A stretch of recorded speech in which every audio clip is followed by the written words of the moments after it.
High. আজ আমি কিন্তু ভীষণ হ্যাপি, কারণ আজ আমাদের একটা স্পেশাল জায়গায় যাওয়ার আছে। আমাদের একটা কিউট অতিথির সাথে দেখা করতে, মানে আমার একটা বান্ধবীর বেবি হয়েছে, তাই তাকেই দেখতে যাচ্ছি। যেহেতু একটুই রাস্তা আর খুব ক্যাজুয়াল একটা ভিজিট, তাই আমি লুকটা একদম সিম্পল রাখছি। বেশি কিছু করারই দরকার নেই, জাস্ট একটা জিন্স আর একটা টপ।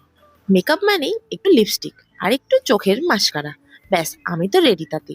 আবার তোমরা এই লিপস্টিকের কালার দেখে ভয় পেয়ে যেও না যেন। আমি এটাকে একটু ব্রাশ দিয়ে ব্লেন্ড করে নেবো দুটো কালার। দেখো, সব মেয়েরাই এটা করে, একটা কালার কেউই পড়ে না, দু তিনটা কালার মিক্স করেই একটা ভালো কালার আসে। আর আমার এখানে ওই দুটো কালারেও পোষাচ্ছিল না দেখে আমি ভাবলাম যে একটু লিপ লাইনারও পরিয়ে দিই। জানি লিপ লাইনারটা আগে পড়তে হয়, কিন্তু কি করবো বলো, ভুলে গেছিলাম, তাই আমি পরেই পরে নিলাম। দেখো, লিপ লাইনারটা পরার পরেই আমার লিপস্টিক কিন্তু একদম পারফেক্ট লাগছে না, একদম ভালো। প্রথমে কিন্তু একটু অড লাগে জানি, কিন্তু পরে আবার ঠিক হয়ে যায়।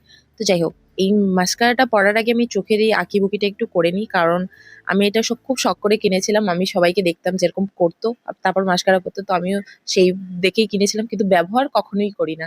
কিন্তু আজকে ভাবলাম ভিডিও করছি যখন, একটু ইউজ করেই নিই এটাকেও। আর যাই বলো, এটার পর কিন্তু মাস্কারাটা পরলে চোখগুলো একটু বড় বড়ই লাগে, মানে ভালোই লাগে দেখতে। তাই জন্য তোমরাও ট্রাই করে দেখতে পারো। আর সব যদি সময় মতো হয়েও যায়, কিন্তু আমার এই চুলটা শেষে কিছুতেই কিছু হয় না। আমি ভাবি একবার মাঝে সিটি করবো না সাইডে সিটি করবো। লোকে বলে আমাকে সাইডে সিটি করলে বেশি মানে।